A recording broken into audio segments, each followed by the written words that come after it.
Federal Workforce Fallout is sponsored by Prince George's Community College. You're watching Federal Workforce Fallout, where each week we break down the impacts to our neighbors and the federal workforce. The show is dedicated to exploring changes in the federal workforce, the impacts, the policies, and of course the workers. I'm Larry Miller. Well, DEI has been and continues to be a hot topic for the Trump administration. And since returning to office, we've seen DEI as we knew it gutted. And researchers say that that's led to far fewer promotions for women and people of color. Well, Dr. Vanessa Weaver, CEO of Alignment Strategies, is back with us this week to talk about the future of DEI and federal workers. All right, Dr. Weaver is back with us again this week. Dr. Weaver, we haven't seen you in a long time. Thanks so much for being here. I'm so happy to be back. Yes, doing the show with you.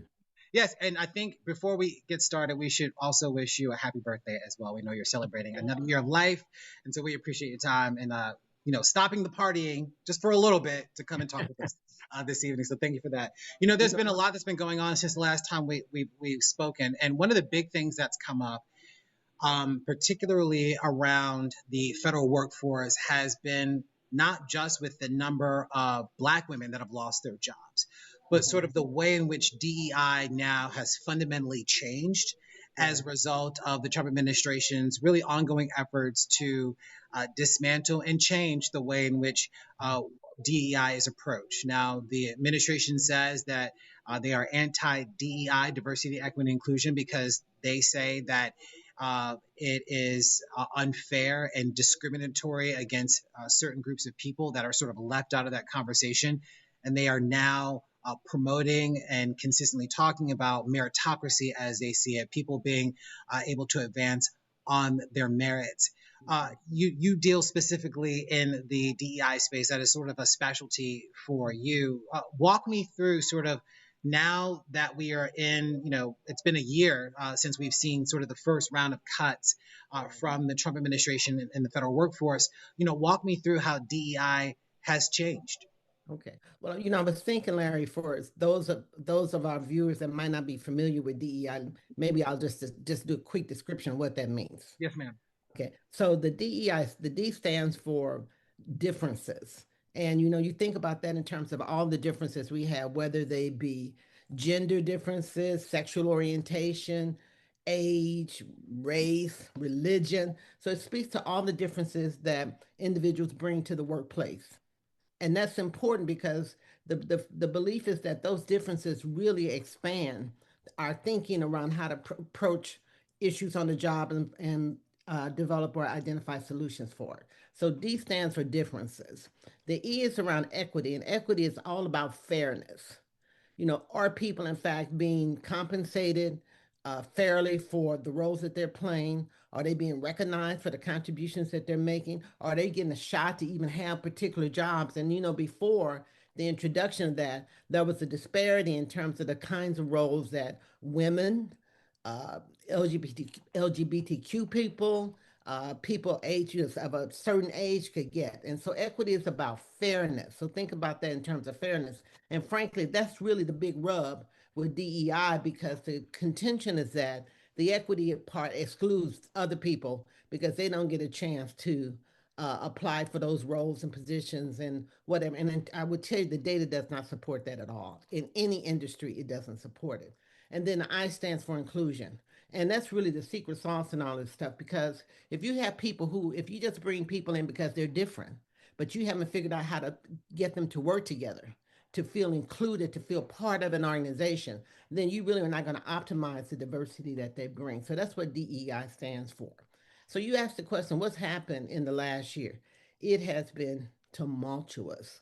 And really it's been the last 2 years, because before Trump, the Trump administration issued their executive orders against DEI in the federal government jobs, they had already started really going at private sector companies and really inquiring about their DEI programs, going to their board meetings, and really creating a lot of tension around this. And so this whole anti-DEI thing has been going on since about 2022, 2023. But in terms of what's happened in the last year, it has been pretty disastrous. DEI is not eliminated, it's not dead, but let me say it's on life support. And in every category, it's been pretty significant. If you look at just the promotion rates of women, particularly white women, who lead in the promotion of any other race of women, they are almost plateaued. And it struck me at the presidential State of the Union address when the president said, "We've eliminated DEI." How many women stood up in the Congress and applauded that. And I was thinking, they just don't even understand the impact of this on themselves, on their daughters, on their sisters, on women that vote for them. It's been pretty significant. So there's been a significant plateauing in terms of the number of women, particularly white women, who are getting promoted into senior level, executive level jobs. It's stalled. And for women of color, and I'm defining women of color as Black, Latina, particularly Black and Latina, it's already been so much lower than white women. It is almost non-eligible. I mean, you just don't even know that it's existing. It has not only stalled, it has declined something like 30 to 40%. And so the promotion rate for women overall, and particularly women of color, it has been disastrous. For people who are a senior in the workplace, and elder seniors, I'm talking about people who are 60 and over who are still in the workplace, there's been a reduction in the number of jobs that elderly, what I'm calling the seasoned grown-ups, that they've been able to take. It takes them 2 to 3 times longer to find a job than any other cohort group. And for women, it's even longer than that. So there's a bias, and they call it the intersectionality between two components. And so this would say age and gender is a significant impact. When you look at government contracting, and that's so important because the government several decades ago instituted what they call 8A programs. And those programs were designed to make sure that women, that multicultural individuals, that people with disabilities, seniors had an equal shot, or at least a fair shot at getting government contracts. And so that program has not been eliminated, but again, it's stalled and it's taken longer to go through the application procedure. Although there's not an elimination, there's been a reluctance to advance those applications forward. And so there's been an impact in that way. For LGBTQ communities, particularly LGBTQ people who are people of color, they are having increases in what they call harassment complaints with EEO in terms of how they're being treated on the job. Some of the protections that were afforded them that people feel are not in place yet, or not in place anymore, they are really, experiencing more and more on the job harassment. And so in almost all the sectors, it's been a decrease. Minimally, it's stalled, but in most situations, it's been a decrease. And it's not different in the private sector. We think it's just the federal government. No. In the private sector, those companies that had formal DEI programs, about 70% of them eliminated it. Now, they might say they called it something else, or, but a duck by a duck is just a duck. And so they renamed it, or most of them have eliminated it. And so there's been a lot of then women, people of color that were heading many of those DEI organizations, they've lost their jobs. As you know, we've talked about it on this program. Over 300,000 Black women lost their jobs in the last year. And so it's just been a tremendous impact. And I know I'm just like talking because this is something I'm so passionate about. But I would tell you that in terms of business impact, we know from the data and from research that organizations that invest in DEI have higher productivities rates, they have higher earning potential, they have better teaming. It has positively impacted the workplace. And so now that that's been stalled, or people are not focused on it, you can only imagine the productivity or lack of in our American workforce. Dr. Weaver, the Trump administration and other critics of DEI have suggested that DEI was inherently discriminatory, particularly against white Americans in many respects.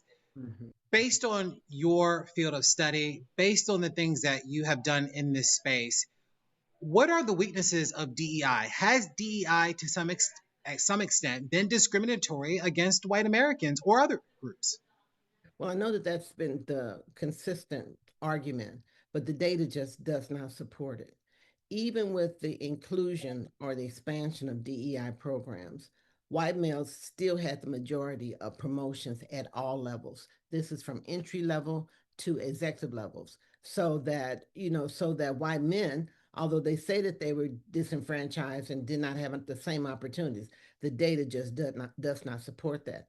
And I will tell you that in terms of the DEI space, the group that has been most advantaged with DEI has been white women.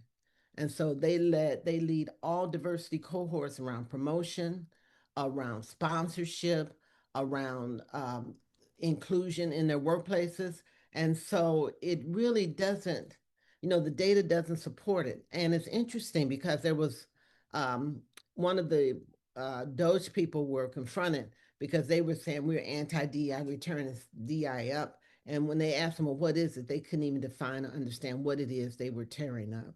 And so it's been a lot of misinformation, unfortunately, about DEI. And I can tell you that in those organizations that have been committed to DEI for decades, it has been beneficial to everyone because it really is about creating a workplace culture that is inclusive, where people feel that they can be heard, that their ideas can be vetted, that they can be themselves, that they don't have to conform to the point of being like another group in order to be successful. And so, that argument just doesn't carry any weight when you get beyond the emotional piece of it.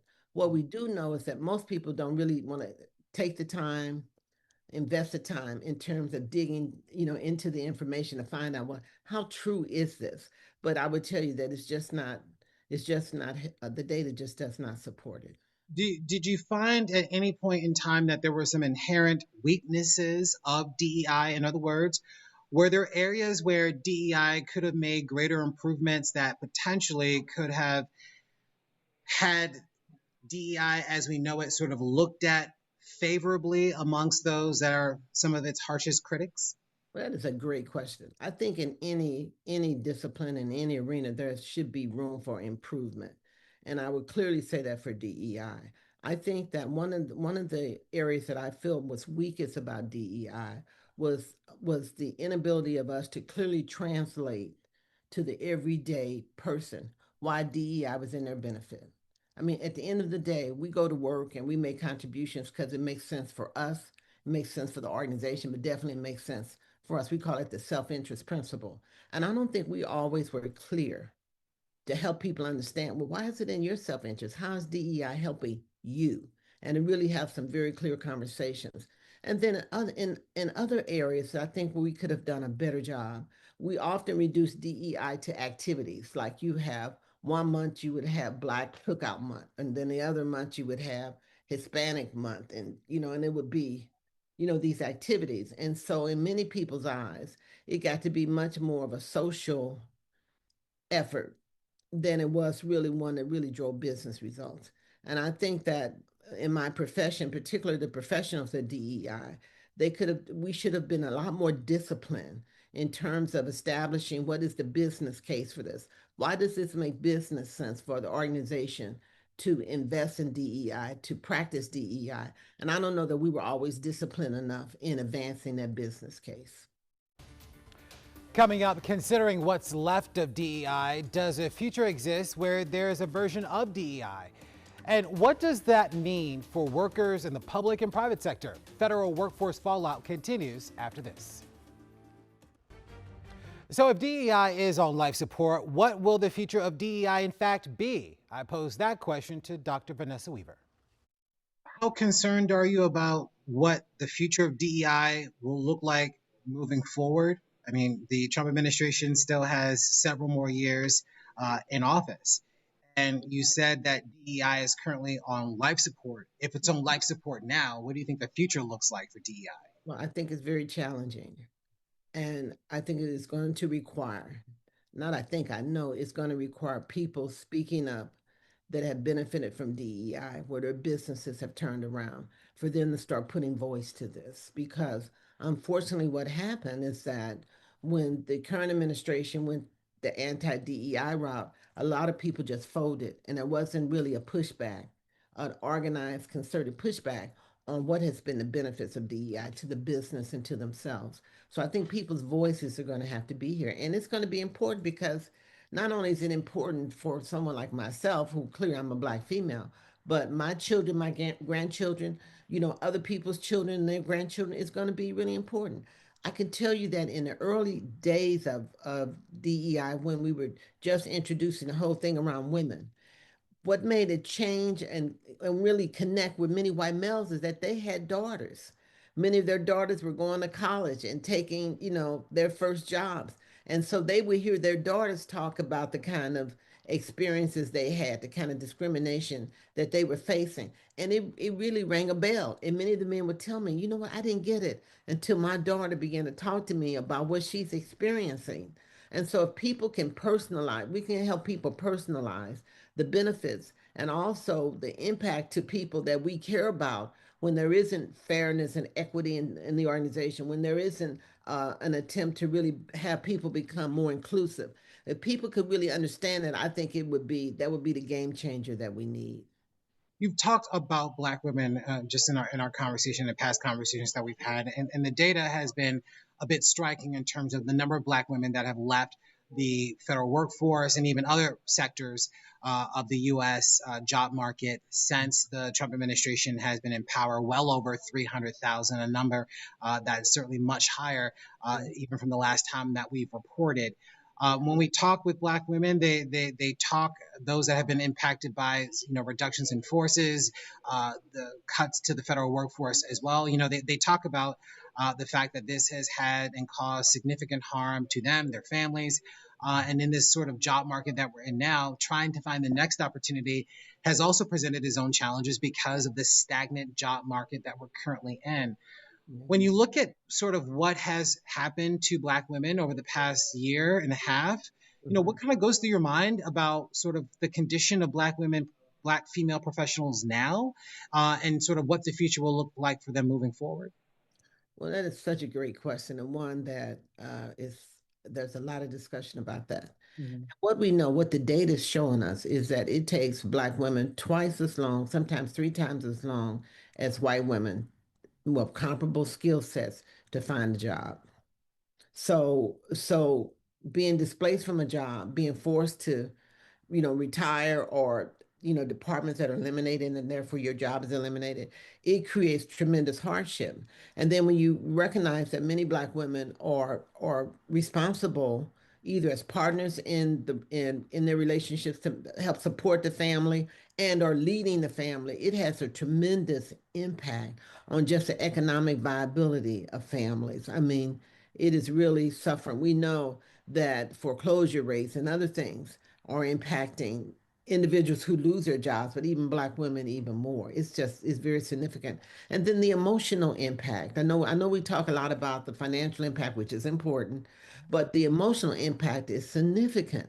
And it's significant because there's been such an investment in Black families and Black women to cultivate their skill sets, to be professional, to whatever that is, whether you're a secretary, whether you're a trash collector, whether you're a CEO somewhere. It's been a tremendous investment in developing that skill set, that kind of brand, what we call your personal brand.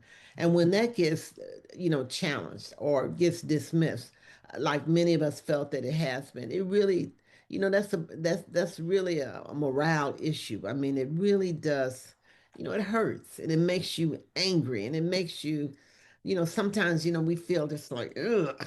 And so it takes a lot to just steady oneself and to maintain a mindset that allows for you to keep pushing forward and figuring out what is your pivot.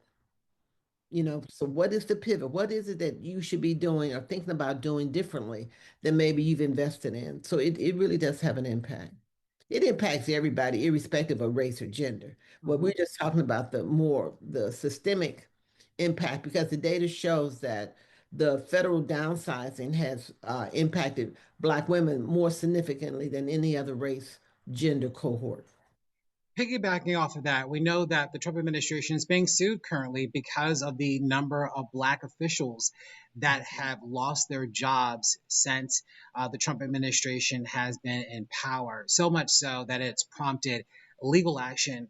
And the data is actually showing you something pretty interesting as it speaks specifically to this about the number of Black professionals at the top echelons or the upper echelons of the US government, that we're seeing far fewer of them than we have in the past. Yes, absolutely. And unfortunately, the way that the executive order got implemented last year in several of these agencies, the assumption was made off the top that if you're a Black SES person, you got your job because you were Black, not because you invested years and decades in that agency, really contributing to what that agency, how that agency serves us as the American consumer. But many of them were just, when I talked to them, they talked about they were just their jobs were eliminated or they started getting negative performance appraisals based on what and so they felt very vulnerable and unprotected and a pretty significant number of Black executives departed the federal government last year as a result of the restructuring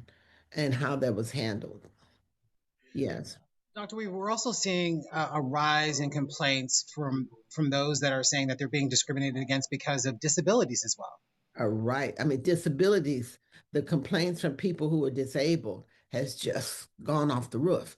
And so again, people who are disabled, and that's the diversity, that's the DEI, what we call cohort or DEI group.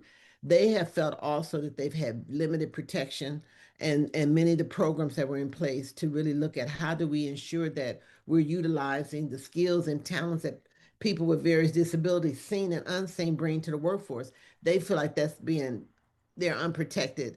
There's not an attempt to really understand how does an organization really tap those skills and strengths that they bring to the workplace. So there's been a significant increase in EEOC complaints from people with disabilities and also for people who are seniors. And so both of those complaints have risen pretty substantially. In fact, there are more of those complaints than they are from race, gender, and sexual orientation.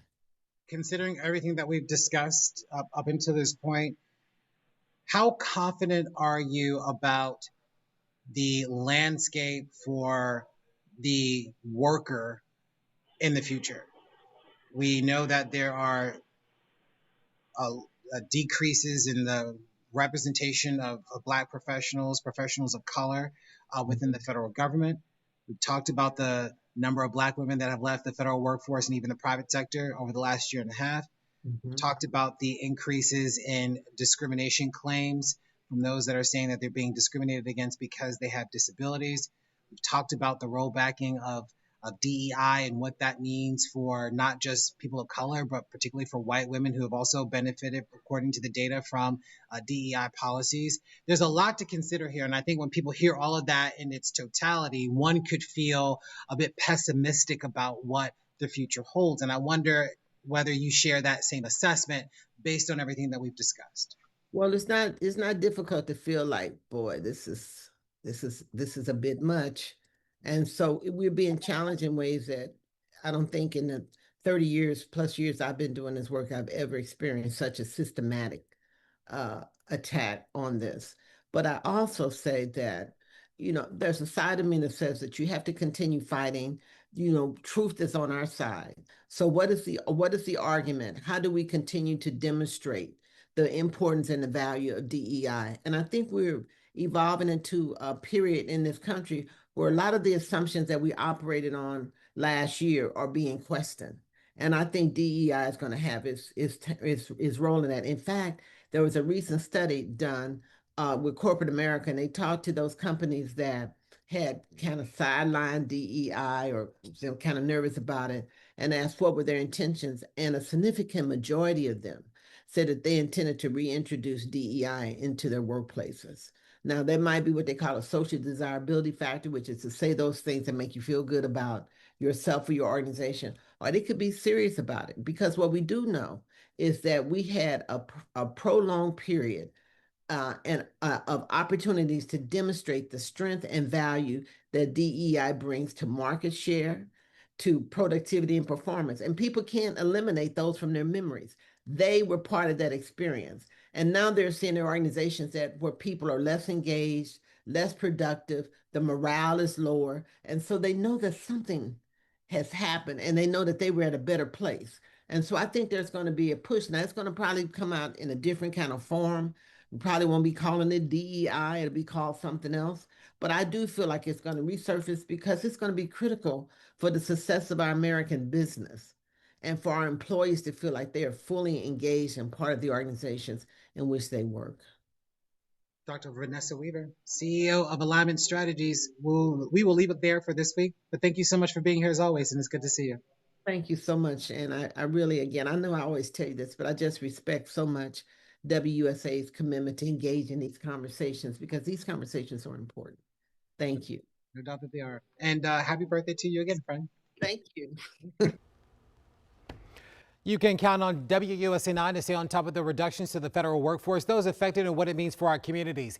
In the meantime, scan the QR code on your screen. It will take you to a special section of WUSA9.com dedicated to our coverage of this story. And of course, we'll keep you updated right here on federal workforce fallout. We appreciate you being here. Take care, and we'll see you again soon. You've learned a lot in life, on the job, in the military, raising a family. At Prince George's Community College, that experience can count as college credit.